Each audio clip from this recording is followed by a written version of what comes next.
Bismillahirrahmanirrahim. Assalamualaikum warahmatullahi wabarakatuh.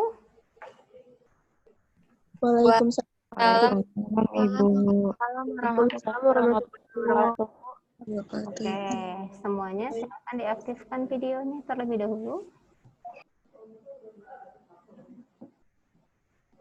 Yang belum mengaktifkan video, silakan diaktifkan dulu. Nah, ya kan kelihatan. Jadi Ibu udah mulai hafal. Oh, ini namanya Eka, ini namanya Hariza, gitu ya. Oke, silakan diaktifkan yang belum mengaktifkan video.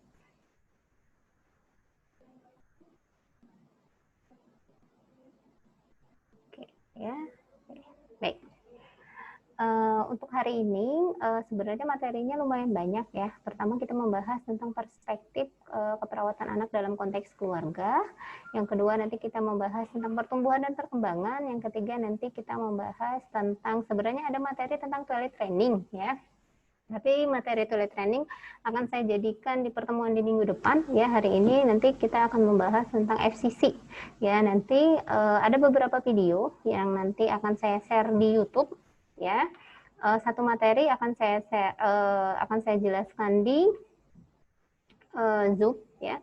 Sisanya nanti akan saya share di YouTube saya. Nanti akan saya share untuk link YouTube-nya ya. Kalian nanti jangan lupa absensi di setiap video yang kalian lihat di YouTube tersebut. Nanti setelah itu akan kita bahas kembali ya.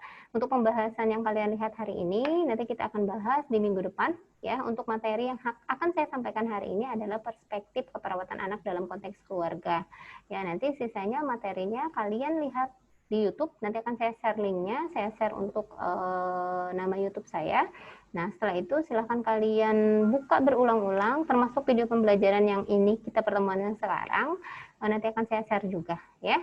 Gitu. Jadi di minggu depan sebelum kita masuk ke materi yang selanjutnya ya, kita akan membahas dulu materi yang kalian lihat di YouTube. Nanti di minggu depan akan saya jelaskan kembali materi apa yang sudah kalian lihat di YouTube, apa saja yang belum kalian pahami, apa yang perlu didiskusikan terkait video yang sudah kalian lihat ya. Oke. Untuk hari ini kita akan membahas tentang perspektif keperawatan anak dalam konteks keluarga ya. Jadi untuk keperawatan anak ini semoga kalian semua suka ya, suka dengan keperawatan anak ini karena yang akan kita asuh adalah bukan hanya anaknya ya, tapi satu keluarga yang akan kita asuh. Oke, ini adalah perspektif keperawatan anak itu apa sih ya? Prinsip dasar yang merupakan landasan berpikir perawat anak dalam melaksanakan pelayanan keperawatan ya. Yang saya bilang tadi bukan hanya klien anaknya yang akan kita rawat, tetapi juga keluarganya. Hal tersimpel ya yang akan kalian lakukan kalau kalian mau izin aja pengkajian atau kalian izin menanyakan anaknya siapa, kan tidak boleh langsung ke anaknya ya. Kita izin dulu, Bu, apakah saya boleh untuk ngobrol dengan anaknya. Nah, jadi ibunya dulu yang kita ajak untuk diskusi terlebih dahulu. Kita izin dulu ke orang tuanya, izin dulu ke keluarganya, baru kita bisa ngobrol ke anaknya ya, baik itu di masyarakat ataupun apalagi di rumah sakit ya. Dengan di rumah sakit anak-anak yang memang dirawat efek hospitalisasi ya, mereka paling pastinya lebih percaya ke ibunya atau keluarganya ya dibanding kita sebagai perawat di awal pertemuan. Tapi setelah kita memang pengkajian dengan baik, pendekatan dengan baik, nanti kedepannya pasti anak itu akan dekat sendiri dengan kita gitu. Oke, lanjut. Ini adalah filosofi keperawatan anak. Ya, keperawatan anak konsisten dengan definisi keperawatan sebagai berikut ya. Diagnosis dan pengobatan terhadap respon manusia pada masalah kesehatan aktual atau potensial ya, atau resikonya.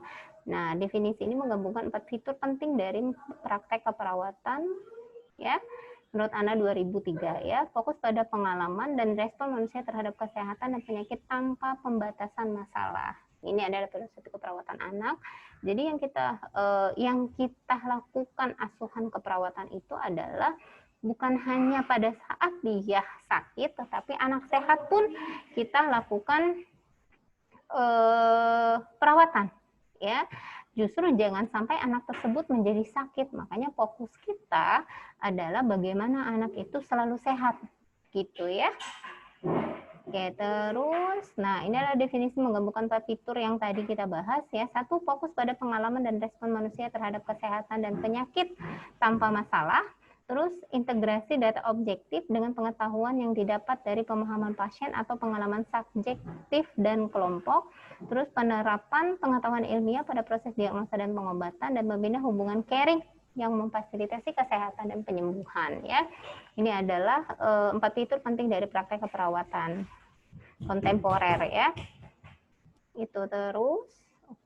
Nah, ini adalah keperawatan anak. Nanti ada juga terkait materi yang khusus tentang family center care. Ya, kenapa saya bilang keperawatan anak itu bukan hanya berfokus kepada kliennya, tapi kita berfokus kepada keluarganya gitu. Yang kita asuh bukan hanya yang sakit, tapi yang sehat supaya dia tidak sakit. Nah, itu adalah goalnya keperawatan anak ya. Makanya kalau kita masuk ke keperawatan anak pasti perawatan yang berfokus kepada keluarga gitu ya. Pertama ya, keluarga sebagai konstan dalam kehidupan anak itu pasti ya. Keluarga adalah sumber utama kekuatan dan dukungan anak gitu ya. Baik dia sehat ataupun sakit pasti keluarga ya. Jangankan anak-anak, orang dewasa pun juga masih membutuhkan keluarganya, apalagi anak-anak ya yang memang tidak bisa dipisahkan dari orang tuanya gitu ya. Ini adalah tujuan dari family center care, mengikut sertakan keluarga sebagai partner yang utuh dalam perawatan kesehatan anaknya dan untuk membantu perkembangan serta mendukung stabilitas dari keluarga.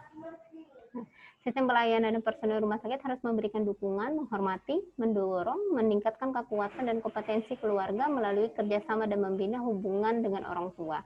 Nah, ini adalah konsep dari family center care, gitu ya. Yang kita asuh, konsepnya adalah yang kita asuh duluan adalah orang tuanya. Kalau kita memang sudah mengikut sertakan orang tuanya, apalagi dalam anak sakit ya. Kalau anak sehat mungkin pendekatannya jauh lebih mudah dibandingkan anak sakit ya. Kalau anak sakit, kita harus pendekatan dulu ke orang tuanya. Contoh, kalian mau melakukan hal simpel yang tadi saya jelaskan adalah pengkajian. Ya, pengkajian itu tidak bisa kalian lakukan, apalagi kalau kalian pakai yang putih-putih. Udah ya, kalau kalian masuk ke ruang perawatan anak pakai yang putih-putih, adanya pasti sudah nangis duluan. Ya, karena dia yang safe di mereka adalah karena efek hospitalisasi tadi yang mereka safe adalah kalian datang itu pasti mau nyuntik. Ya, kalian datang itu pasti mau menyakiti. Itu.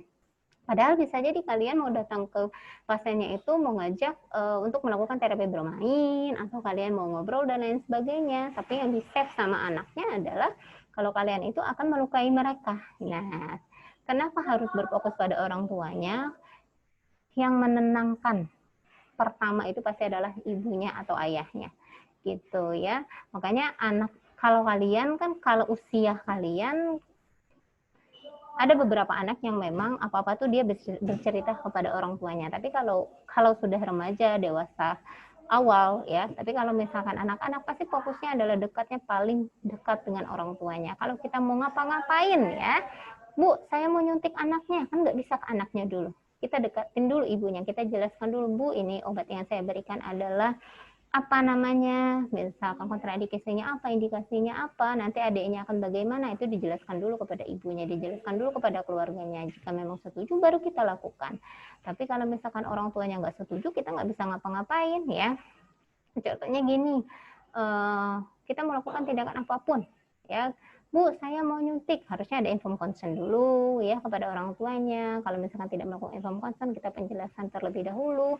Tapi kalau pada saat itu anaknya di ruangan itu tidak ada orang tuanya, kalian melakukan pengkajian, kalian tidak bisa melakukan pengkajian pada saat itu karena kalian belum izin ke orang tuanya, gitu ya. Nah, pada saat kenapa, Bu, kok harus melibatkan keluarga, gitu ya. Nah, contohnya dia di rumah sakit ya, di rumah sakit. Kenapa? Kalau misalkan family center care ini, baik di rumah sakit, FCC ini memang sudah berjalan, baik di rumah sakit ataupun di masyarakat, itu sangat membantu sekali kita sebagai perawat. Contohnya, oh anaknya panas, ibunya sudah tahu cara melakukan, oh di suhu, dia tinggal lapor ke kita. Suster, anak saya panas, suhunya segini, tadi sudah saya kompres. Nah, kalau yang belum FCC, pasti dia panik. oh anak saya panas, tapi saya nggak tahu suhunya berapa, apa yang harus saya lakukan? Nah, itu. Tapi kalau sudah FCC ini memang sudah berjalan, ya pasti dia sudah tahu tindakan pertama apa yang harus dilakukan kepada anaknya, dan itu sangat membantu kita sebagai perawat. Contohnya kompres, karena kita sudah melakukan edukasi kepada orang tuanya udah tahu cara kompresnya seperti apa gitu ya. Oh ternyata kompresnya itu nggak bisa loh kalau cuma di dahi, harus di aksila, harus di ini gitu ya. Kalau misalkan itu ini anak panas mau diapain suster, paling apa-apa paling selalu manggil perawatnya dan lain sebagainya gitu ya. Karena memang kita pendekatan ke orang tuanya pun belum maksimal gitu ya, dan penjelasannya pun belum masuk ke orang tuanya. Kenapa kemarin ada kasus juga tuh yang lagi sempat viral juga tuh, ada yang di rumah sakit tertentu katanya perawat itu cabut infus ya, cabut infus anaknya katanya, darahnya sampai kemana-mana. Ya kalau menurut kita memang sebagai perawat, kita pasti udah tahu ya kalau misalkan cabut infus anak itu darahnya ya pasti keluar ya gitu, harus ditekan terlebih dahulu. Dan itu pun butuh waktu beberapa sekitar 5-10 menit supaya darahnya berhenti. Nah, kalaupun darahnya bercecer dan anaknya aktif, otomatis darahnya pun juga akan kemana-mana. Itu kalau yang kita tahu. Tapi mungkin ini adalah kurangnya penjelasan kepada orang tua apa yang terjadi, sebenarnya ini bahaya atau tidak, mungkin itu ya, sehingga terjadilah miskomunikasi. Nah, jika memang FCC ini sudah berjalan dengan baik, akan sangat sulit sekali untuk orang tua itu menyalahkan perawat, untuk orang tua itu menyalahkan dokter, karena orang tua merasa kalau saya itu perannya lebih besar dibanding perawat dan dokter di sini gitu ya. Kalau terkait pengobatan, penyuntikan itu memang tenaga medis yang melakukan, tapi anak saya sehat itu, anak saya dari sakit ke sehat itu adalah peran saya yang paling penting dibanding perawat atau dokter yang di rumah sakit tersebut, karena banyak tindakan-tindakan mandiri yang bisa dilakukan keluarga gitu ya. Nah, ini tadi yang saya jelaskan ya, keuntungan dari family center care ya, mengukuhkan hubungan antara bayi, anak, dan anggota keluarga pada awalnya terlupakan, terganggu oleh karena perpisahan yang dipaksa oleh tim kesehatan. Nah, ini ya, biasanya kan anak-anak pastinya di rumah sakit itu kenapa banyak sekali anak yang hospitalisasi ya? Ya pasti karena memang mereka terpisah dari semua anggota keluarga. Di rumah sakit mereka boleh ditungguin hanya satu orang saja gitu ya. Mereka nggak bisa main, apalagi kalau udah anak-anak toddler, prasekolah, anak sekolah, itu kan mereka lagi sukanya main gitu ya. Mereka tidak bisa melakukan kegiatan-kegiatan yang ada di rumah gitu ya, dan mereka harus bertemu dengan tenaga kesehatan yang di ruangan, dan tenaga kesehatan yang mereka lakukan adalah memberikan obat, karena memang itu ada tupoksinya dan pengobatan yang harus memang dilewati. Nah, itu yang anak-anak safe gitu. Sangat jarang sekali di rumah sakit itu yang memang ada tempat bermain atau perawatnya itu mengajak anak-anak itu untuk bermain gitu, atau memang ada beberapa ruang khusus yang memang tempat bermain memang ada dalam setiap rumah sakit. Tapi ada beberapa yang memang dimaksimalkan tempat tersebut, ada yang memang tidak dimaksimalkan gitu ya. Jangankan anak-anak, kalian saja pada saat dirawat pasti kalian juga lama banget ya, kok nggak selesai-selesai ya, kok nggak pulang-pulang ya, gitu. Pasti merasakan seperti itu, apalagi anak-anak ya. Terus yang kedua, orang tua dan keluarga mendapatkan informasi tentang kondisi pengobatan dan prognosa bayi mereka atau anak mereka. Jadi orang tuanya sudah tahu yang tadi saya bilang, kalau anaknya sakit, anaknya panas, mereka udah tahu tindakan apa yang harus dilakukan. Gitu. Harus dengan minum banyak, kompres gitu ya. Itu kalau misalkan pada anak. Contohnya pada bayi dengan BBLR. Otomatis bayi BBLR itu misalkan dia dengan beratnya 1.600 ya. Nah, 1.600 itu kan nggak mungkin selamanya dirawat di rumah sakit. Ya, otomatis kalau misalkan refleks hisapnya sudah baik, otomatis ibunya sudah bisa melakukan metode kangguru, itu juga akan pulang anaknya. Untuk mencapai berat badannya itu harus dilakukan di rumah, dilakukan mandiri sama keluarganya. Nah, jika FCC ini memang sudah berjalan, itu sangat baik sekali. Gitu ya. Orang tuanya harus mampu melakukan metode kangguru terlebih dahulu. Anaknya harus mampu, misalkan dia ASI, dia harus refleks hisapnya juga harus baik gitu, baru dia boleh pulang gitu ya. Dan ini karena memang adanya FCC di situ gitu ya. Kita mengedukasi dulu ke orang tuanya sampai orang tuanya benar-benar paham gitu Yang ketiga adalah orang tua dan keluarga terlibat dalam pengambilan keputusan sehubungan dengan perawatan anak atau bayi mereka. Karena memang di awal kita sudah menjelaskan anaknya seperti ini, gitu ya. Memang di awal terkait prognosis penyakit dan lain sebagainya itu yang menjelaskan dokter, gitu ya. Tapi kita bisa kalau misalkan orang tuanya belum paham dan lain sebagainya, biasanya memang lebih nyaman bertanya ke kita sebagai perawat, gitu ya, dibanding sama dokter. Nah, kita yang membantu menjelaskan. Terus meningkatkan kerjasama antara tim kesehatan dan keluarga. Jadi orang tua itu merasa jika anaknya yang saya bilang tadi, dari mulai anak saya sakit sampai anak saya sehat, itulah itu merupakan tanggung jawab terbesarnya itu adalah di saya, maupun dia di rumah sakit ataupun anaknya itu di rumah. Gitu, karena orang tuanya sudah tahu tindakan apa yang harus dilakukan, gitu ya. Yang kelima, meminimalkan efek hospitalisasi pada anak dan orang tua. Jadi anaknya efek hospitalisasi, ketakutan dan lain sebagainya, anxieties itu pasti akan dialami oleh anak, gitu ya. Tapi itu bisa kita minimalisir, gitu ya, dengan adanya terapi bermain, dengan adanya pendekatan kita sebagai orang tua, kita sebagai perawat kepada orang tuanya, kepada pasiennya, itu bisa meminimalkan efek hospitalisasi pada anak, gitu. Terus meningkatkan kepercayaan orang tua dan keluarga pada tim kesehatan. Jadi jika memang FCC ini sudah berjalan dan memang sudah dilakukan, tidak akan ada miskomunikasi yang seperti kasus yang viral kemarin. Darahnya berceceran kemana-mana, gitu katanya ya. Atau kok infusannya jarumnya masuk ke dalam, kok jarumnya ditinggalin gitu di dalam situ. Nah, itu tidak akan ada dan tidak akan terjadi ya jika memang ada komunikasi yang baik ya. Family center care ini setiap tindakan dan apapun itu dijelaskan sampai orang tuanya benar-benar paham gitu ya. Jadi tidak akan ada miskomunikasi seperti itu gitu ya. Oke, ini adalah prinsip pelayanan keperawatan pada anak yang berfokus pada keluarga. Ini adalah konsepnya ya. Konsep asuhan yang berpusat pada keluarga yaitu satu, fasilitas keterlibatan orang tua dalam perawatan. Ini sama seperti yang saya jelaskan tadi sebenarnya ya. Terus peningkatan kemampuan keluarga dalam merawat anak, peran perawat dalam memfasilitasi hubungan orang tua dan anak selama di rumah sakit. Terus adanya proses belajar pada orang tua dalam peningkatan pengetahuan, keterampilan dan berhubungan dengan keadaan sakit anaknya.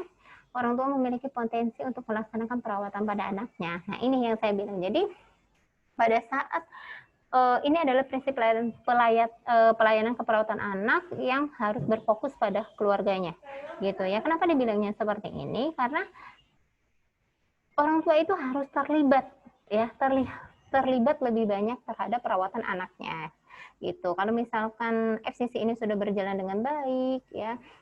Setiap konsep keperawatan anak atau pelayanan keperawatan anak yang kita lakukan itu selalu melibatkan orang tua sampai orang tuanya benar-benar paham ya, sampai pemahaman orang tua itu sama seperti apa yang kita pahami gitu. Itu tidak akan terjadi miskomunikasi dan orang tuanya pun pada saat di rumah nanti, contoh apalagi anak dengan punya riwayat kejang demam dan lain sebagainya, itu orang tuanya memang harus benar-benar memahami pada saat anaknya kejang demam apa yang harus dilakukan. Anaknya panas apa yang harus dilakukan, anaknya diare apa yang harus dilakukan, gitu ya. Jadi orang tuanya itu bisa lebih maksimal, gitu. Sebenarnya positifnya adalah orang tuanya lebih mandiri dan kita pun terbantu untuk memberikan asuhan keperawatan yang efektif pada anak dan keluarga tersebut, ya. Nah, ini adalah konsep sehat sakit, ya.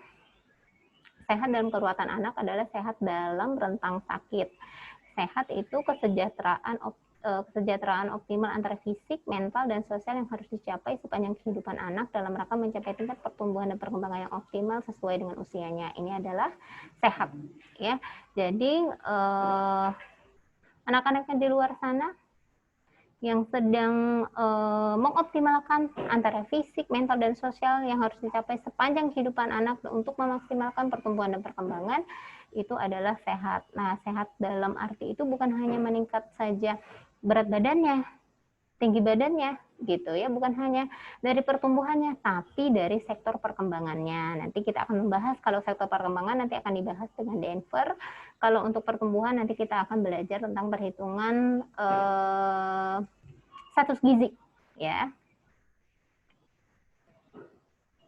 Sehat, sakit berat, dan meninggal, ini adalah rentangnya juga ya. Sepanjang rentang sakit pada anak dibutuhkan bantuan perawat dalam. Nah, pada saat rentang sehat sakit ini, kapan sih kita membutuhkan perawat?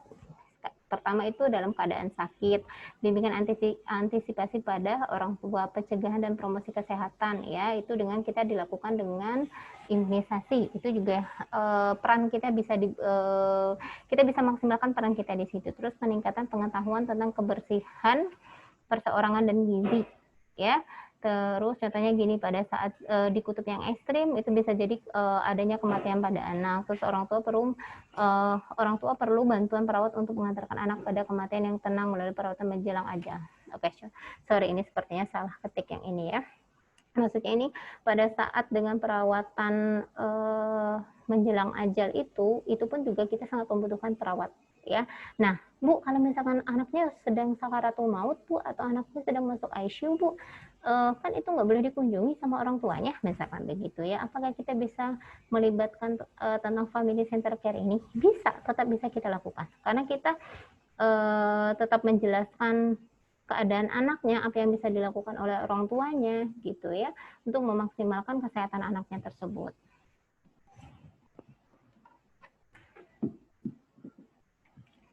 Nah, ini adalah role of the pediatric nurse ya. Nah, perawat-perawat anak itu bisa ngapain aja sih? Gitu. Apa sih yang bisa kita lakukan sebagai perawat anak? Banyak ya. Kita bisa melakukan perlindungan kepada keluarganya, kita bisa melakukan promosi ya, kita bisa melakukan penyuluhan kesehatan kepada anaknya. Bu, kita jadi apa lagi? Kita juga bisa jadi dosen ya. Kita bisa jadi peneliti ya.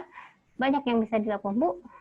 Bukannya kita hanya merawat anaknya saja. Iya, anak yang dirawat itu yang saya bilang, anak dirawat itu bukan hanya anak sakit ya, tapi juga anak sehat dan keluarga yang sehat. Jangan sampai dia sakit. Nah, disitulah peran kita banyak di situ.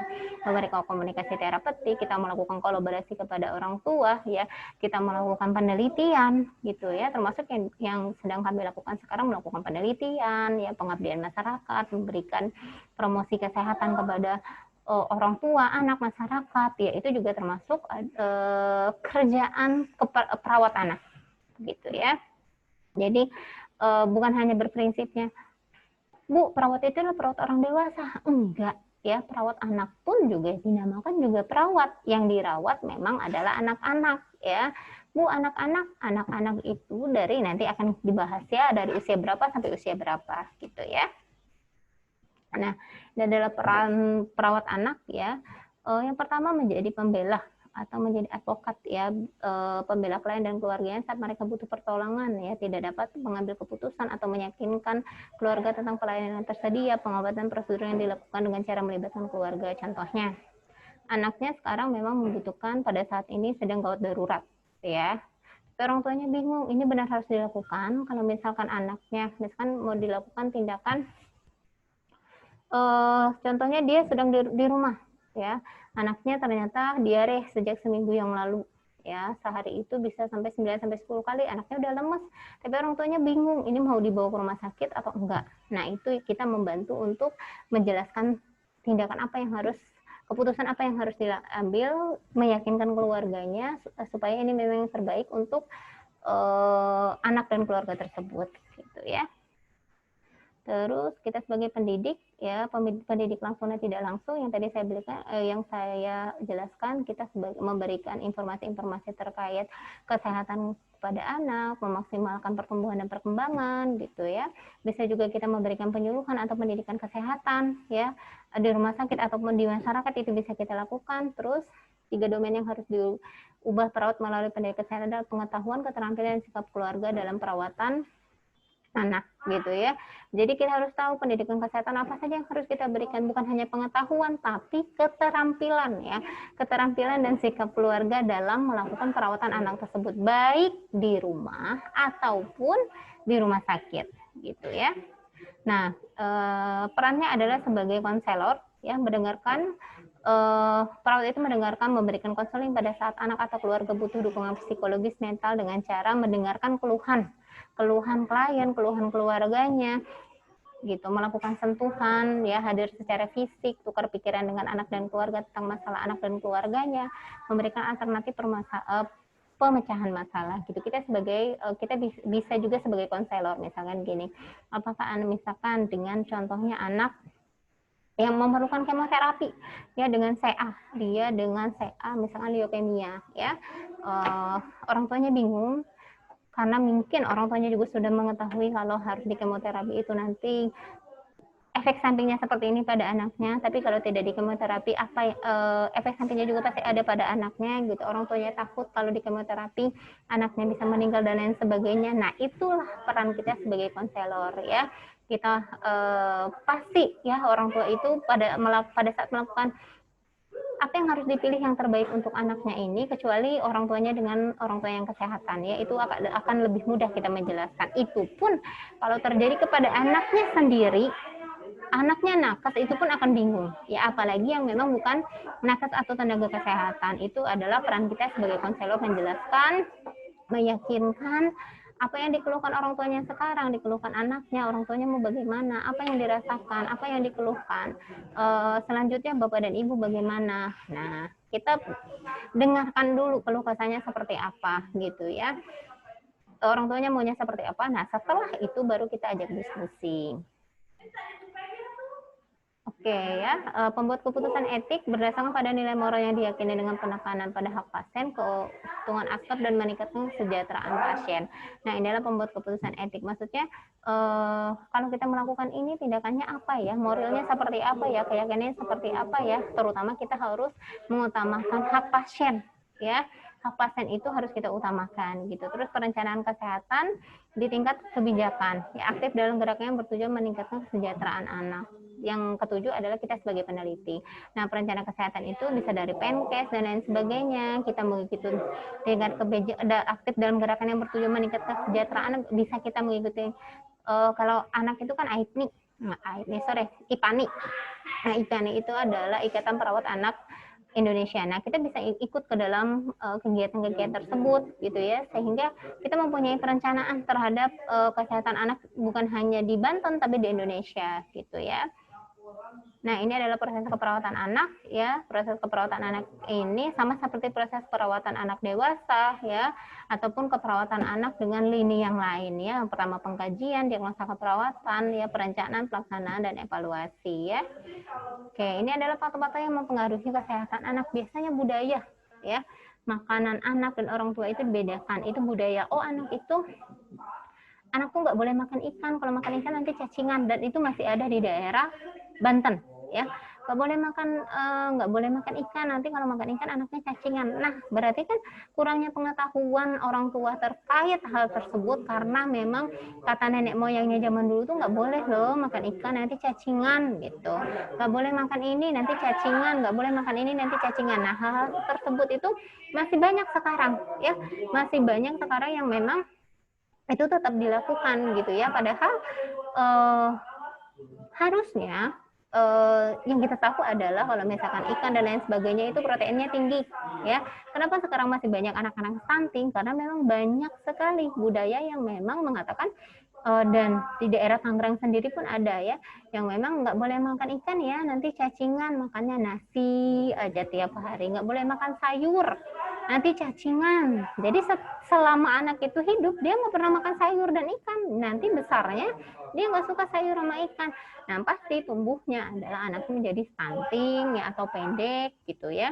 Terus orang tuanya makan, misalkan orang tuanya makannya A, anaknya makannya B, karena nggak boleh makan ini. Yang saya bilang tadi, kalau kebanyakan makan ini nanti cacingan gitu ya. Nah, itu masih melekat sekali gitu ya.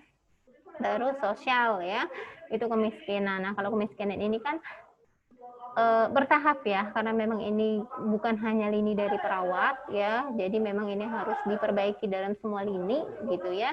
Ini adalah faktor mempengaruhi kesehatan anak juga gitu ya, karena memang terutama misalkan orang tuanya yang memang ekonominya kurang, terus sudahlah ekonominya kurang, orang tuanya pun punya hutang A, B, C, dan D gitu ya. Ternyata di sini juga masih ada tempat-tempat yang memang orang tuanya memang ekonominya yang kurang, terus masih berhutang dengan bank dan lain sebagainya gitu ya, dan lain sebagainya gitu, dan masih banyak yang seperti itu, sehingga orang tuanya bukan hanya berfokus untuk memperhatikan gizi seimbang pada anaknya, tapi orang tuanya malah berfokus kepada pelunasan terkait bank dan lain sebagainya, itu yang menjadi PR-nya yang mempengaruhi kesehatan anak juga. Terus agama ya, dan ada juga agama yang memang tidak boleh makan hewan-hewanan, nggak boleh makan sapi karena sapi itu adalah dewa, misalkan begitu, nggak boleh makan ini. Tapi kan itu kita tidak bisa mengkat juga ya, karena memang itu adalah faktor keyakinan seseorang gitu ya. Terus keluarga ya, keluarga dengan penyakit keturunan gitu, itu juga bisa mempengaruhi kesehatan pada anak. Oke, sudah cukup ya. Silakan jika ada yang mau ditanyakan, silakan jika ada yang mau didiskusikan. Nanti untuk materi yang selanjutnya itu FCC ya, FCC akan saya share di YouTube, dan nanti pertumbuhan dan perkembangan juga akan saya share di YouTube. Nanti akan saya share link YouTube-nya ya kepada teman-teman. Dalam setiap videonya nanti akan saya share di grup ya, nanti silahkan dilihat di YouTube-nya. Jangan lupa nanti absensi nama kalian ya, absensi nama teman-teman, misalkan Fitri Nurhalisa, NIM-nya berapa, kelas apa gitu ya, karena nanti itu akan menjadi absensi juga. Oke, silakan, ada yang mau ditanyakan atau ada yang mau didiskusikan, silakan.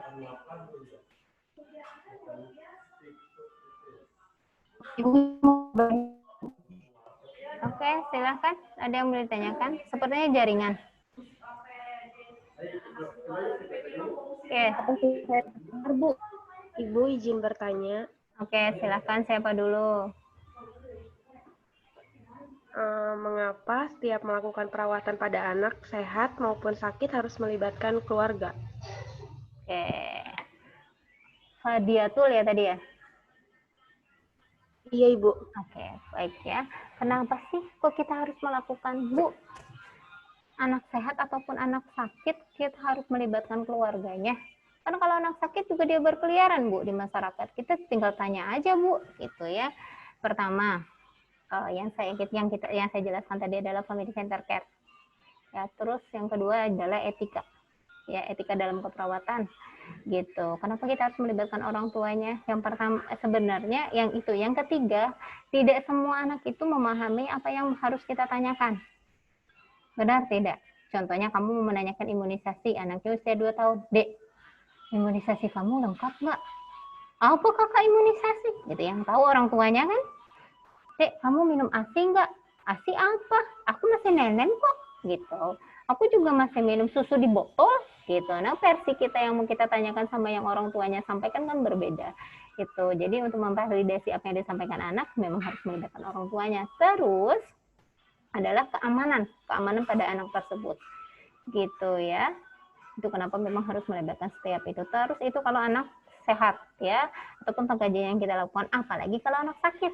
Ya, kalau anak sakit yang tadi tetap kita lakukan, yang paling pendekatan yang paling tepat itu adalah kenapa kok kita harus sama keluarganya, Bu? Gitu. Kalau ada anaknya aja, ya nggak apa-apa, anaknya aja, gitu ya. Baik tindakan hanya pengkajian saja, apalagi kita memberikan obat, orang tuanya harus tahu, harus sampai memahami. Kita harus inform consent terlebih dahulu. Gitu. Jangankan itu, kita melakukan terapi bermain pun kita harus inform consent dulu kepada orang tuanya. Orang tuanya bersedia atau tidak anaknya kita ajak terapi bermain. Kalau orang tuanya tidak bersedia anaknya kita diajak terapi bermain, berarti kita tidak bisa mengajak. Gitu ya, pada saat kalian mau melakukan pengkajian penugasan, misalkan kalian nanti praktek ke rumah sakit, itu pun kalian harus inform consent dulu. Gitu ya, orang tuanya harus tanda tangan inform consent dulu, kalian pun juga tanda tangan, kalian meyakinkan orang tuanya kalau data ini hanya disimpan untuk kalian sebagai pembelajaran, gitu, apapun datanya nanti akan disimpan. Setelah selesai, data ini akan dihapus, gitu, dan tidak akan disebarluaskan, karena yang akan dimasukkan ke dalam pendataan kita hanya inisial saja. Nah, itu pun orang tuanya harus paham, gitu ya. Walaupun sebenarnya tanpa kita tanya pun kepada anaknya, kita sudah bisa lihat di rekam medisnya, ya. Di buku rekam medis pasien itu kan ada kalau anak sakit, di situ datanya pasti sudah lengkap semua terkait penyakitnya. Mungkin sampai ke berapa adiknya, kakaknya, orang tuanya usia berapa, pekerjaannya, itu semuanya sudah ada di situ. Sampai dia kenapa dia bisa masuk ke rumah sakit, itu semuanya ada di rekam medis. Tapi akan berbeda kalau kita pengkajian langsung kepada pasiennya. Gitu. Walaupun data itu sudah ada terkait nama dan lain sebagainya, sebagai pembuka nggak apa-apa kita kenalan dulu, tapi terkait pekerjaan dan lain sebagainya nggak apa-apa kita ngambil di rekam medis. Tapi jika kita melakukan pendekatan yang memang intens, pendekatan yang dengan menggunakan family center care kepada anaknya tersebut, itu akan memudahkan tindakan apapun ke depannya kita lakukan pada anaknya. Gitu, karena mendekati anak sakit itu sangat berbeda dengan anak sehat. Ya, anak sehat saja kalian susah mendekatinya, apalagi anak sakit. Gitu. Contohnya gini, Bu, kemarin saya ajak pacar saya ke rumah, gitu ya. Tapi ponakan saya nggak suka tuh Bu sama pacar saya, misalkan begitu. Deket aja nggak mau, salim aja nggak mau. Oke, mungkin malu ya. Oke, mungkin malu. Tapi sama teman saya yang satunya mau kok Bu. Nah, gitu. Anak itu kan tulus ya, nggak bisa dibohongin juga. Jadi dia tahu kalau orang ini suka nggak sih sama dia, mau nggak sih orang ini diajak ngobrol. Nah itu ya. Nah dengan hal jangankan itu, kalau kalian mau ngajak ponakan kalian main, harus izin nggak sama mamahnya? Izin, Bu. Nah, izin. Kalau nggak izin, pasti dimarahin pulangnya. Kalau terjadi apa-apa, siapa yang bertanggung jawab? Ya orang tuanya. Gitu ya, itu secara simpelnya seperti itu. Tapi menariknya keperawatan anak adalah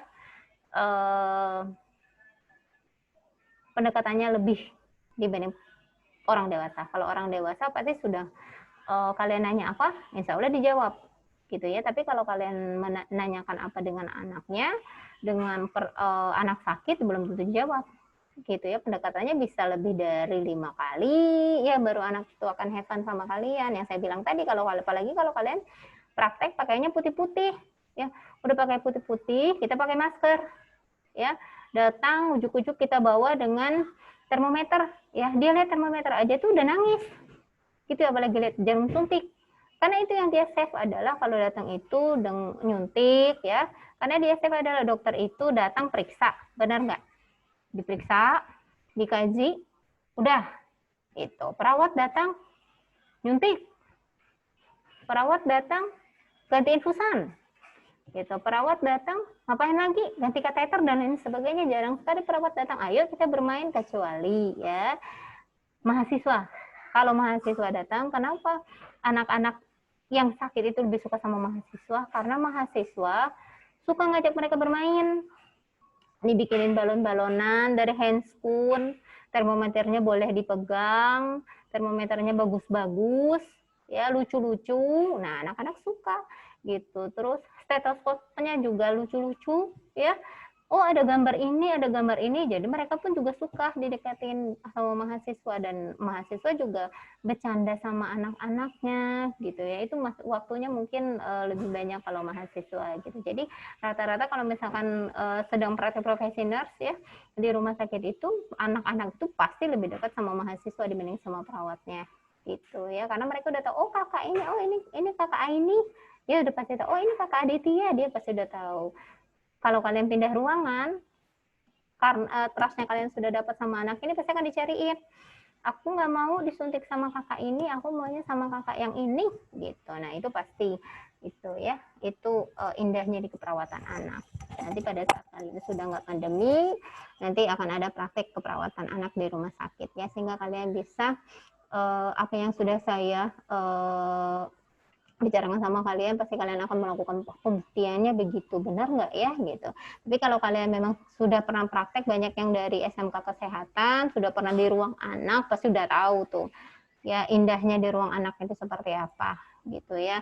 Belum lagi tangisannya ya, kalian melakukan pengecekan suhu, dia nangisnya udah kayak kalian mau suntik gitu, apalagi kalian nyuntik ya pasti dia teriak-teriak gitu ya.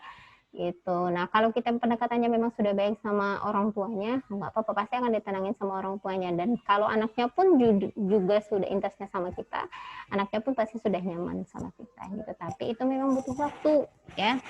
Ya, jangan nyerah, Bu. Nggak mau anaknya, udah saya deketin sekali, ya kan baru sekali, belum 10 kali, ya. Gitu. Bu, udah 10 kali, belum 20 kali, ya. Gitu. Jadi coba terus aja sampai anaknya mau, ya. Gitu. Oke, ada lagi yang mau ditanyakan? Silahkan. Baik Ibu, terima kasih atas jawabannya. Oke, Aini. Panggilnya Aini atau apa? Fadia Ibu. Oh, Fadia. Oke, Fadia. Ya, silahkan yang lain. Ada yang mau ditanyakan? Ibu izin bertanya, Oke, Aditya silahkan. jika orang tua anaknya itu si ibunya pendek dan bapaknya pendek, terus dia melahirkan anak yang pendek juga, apa itu termasuk stunting? Apa gennya, Bu? Sebenarnya tuh gini, stunting itu kalau dulu kan dibilangnya ada faktor keturunan. Bisa jadi memang faktor keturunan, tetapi ya apabila memang gizinya sudah dimaksimalkan, ya pemberian selama kehamilan, ya atau selama ibunya menyiapkan kehamilan, gizi ibunya sudah baik, ya selama ibu hamil, anak tersebut gizinya pun sudah baik, ya terus tidak terjadi penyakit apapun, gitu ya. Selama anak itu 1-2 tahun, 1-6 bulan di ASI eksklusif, pemberian gizi seimbangnya 6 bulan sampai 2 tahun itu sudah maksimal, ya benar-benar sudah intens terkait sesuai dengan kebutuhan gizi anak tersebut, gitu ya. Itu sudah dilakukan secara maksimal selama 2 tahun sampai 5 tahun, ternyata tinggi badannya tetap sama, itu bisa dikatakan memang faktor keturunan, gitu ya. Tetapi apabila tidak dimaksimalkan dari mulai kehamilan, ya dari awal persiapan hamil, kehamilan, menyusui sampai dia usia 2 tahun, 5 tahun, memang itu tidak dimaksimalkan, berarti bukan karena faktor keturunan, karena gizinya yang kurang, gitu ya.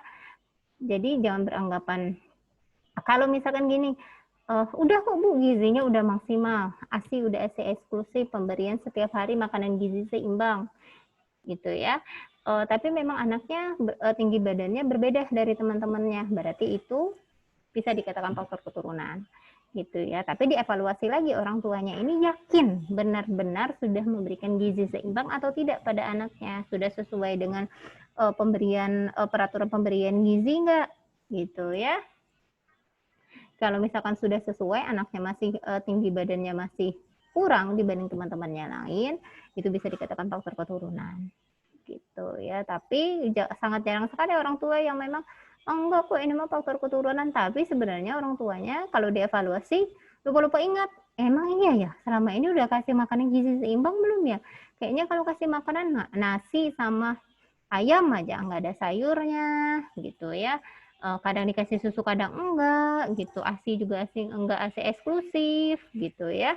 Gitu. Nah, itu bisa dievaluasi berarti karena faktor gizi selama dia persiapan kehamilan, hamil, menyusui, dia usia sampai 2 tahun, 5 tahun, itu bisa dievaluasi gizinya, gitu ya. Baik Bu, terima kasih atas jawabannya. Oke, ada lagi?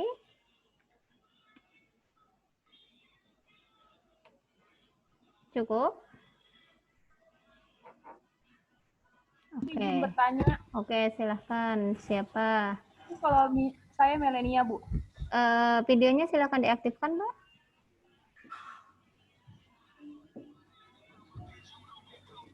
Aduh. Oke, silahkan. Kalau misalnya anak kecil itu kenapa bisa apa namanya Bu yang alergi susu sapi ya Bu ya? Penyebab anak alergi susu sapi dicek dulu ya. Faktor alergi itu sebenarnya bisa jadi faktor keturunan juga ya. Orang tuanya punya riwayat alergi sebelumnya atau tidak. Ya itu dilakukan pengecekan terlebih dahulu dia alerginya di mananya, di alergi susu sapi dan lain sebagainya. Biasanya memang karena ada faktor keturunan. Kalau alergi, faktor alergi dan alerginya apa saja itu bisa dicek melalui pemeriksaan darah lengkap. Saya lupa pemeriksaan darahnya itu seperti apa ya. Dia itu berbeda dari pemeriksaan kayak leukosit dan lain sebagainya. Memang ada pemeriksaan faktor alergi. Gitu. Tapi dievaluasi orang tuanya sebelumnya punya riwayat alergi atau tidak. Nah, kalau misalkan kita sudah tahu orang tuanya memang punya riwayat alergi, nanti anaknya dilakukan pengecekan alergi. Nah, di situ kita mulai menghindari, berarti anaknya jangan dikasih susu sapi. Gitu, dikasihnya susu soya ya biasanya. Gitu, Mbak Melenia. Baik Bu, terima kasih sudah menjawab. Oke. Silahkan yang lain, ada lagi yang mau didiskusikan?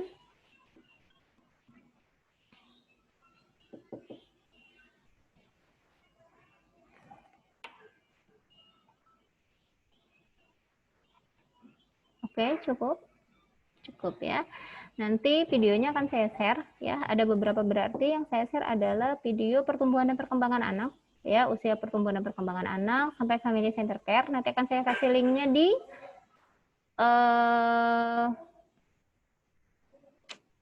grup ya, di grup ya. Nanti di minggu depan sebelum kita masuk ke materi yang selanjutnya, kita akan melakukan pembahasan yang kalian lihat dulu di YouTube. Jangan lupa absensi ya, absensi dengan nama dan NIM kalian sama kelas kalian di YouTube-nya. Di link di setiap video yang kalian lihat. Gitu ya. Oke, ada yang mau ditanyakan? Cukup? Cukup ya. Nanti kita sampai jam 12 ya. Nanti untuk hari ini kita hanya 1 jam ya. Di minggu depannya mungkin kita bisa dimulai. Kalian sebelum saya ada mata kuliah ya? Oh, ada. Berarti kita di minggu depan tetap mulai di jam 10, tapi selesainya kita di jam 13. Jadi 3 jam di minggu depan. Karena pembahasan materi yang kalian lihat dulu di YouTube, baru setelah itu kita lanjut materi selanjutnya. Gitu ya. Oke, cukup. Jangan lupa absensi. Nanti absensinya jangan lupa di-share di grup ya, Sipen. Nanti saya akan absensi di sistem sedikit seksi. Oke, jika begitu, ya, semoga sehat selalu. Mohon untuk perkuliahan mengaktifkan videonya ya, karena saya kan nggak hafal satu-satu ya, belum hafal. Kita juga belum pernah bertemu secara, kita sudah pernah bertemu secara offline? Belum ya kayaknya, kalian kelas online terus ya? Ya belum Bu. Belum ya, mungkin hanya beberapa, maksudnya misalkan Aditya ke kampus ketemu sama PJ-nya, mungkin begitu mungkin ya, atau yang lainnya sedang ke kampus, mungkin baru itu bisa ketemu, tapi kita belum pernah ketemu dalam satu kelas ya. Oke, mungkin itu, semoga sehat selalu ya. Mohon jika sedang perkuliahan kalian menggunakan seragam, ya nanti kalau seragamnya nggak digunakan sayang ya, nanti pas kalian masuk ke selanjutnya, wah seragamnya masih baru, masih putih bersih gitu ya. Jadi silahkan digunakan seragamnya ya. Gunakan name tag-nya jika memang name tag-nya sudah ada, dan mohon dengan sangat aktifkan videonya gitu ya, apalagi nanti pada saat presentasi ya, nanti akan saya share juga di minggu depan terkait penugasan dan lain sebagainya ya. Oke, mungkin itu saja saya akhiri. Wabillahi taufiq wal hidayah. Wassalamualaikum warahmatullahi wabarakatuh. Waalaikumsalam warahmatullahi wabarakatuh. Oke, sehat selalu. Terima kasih, Bu.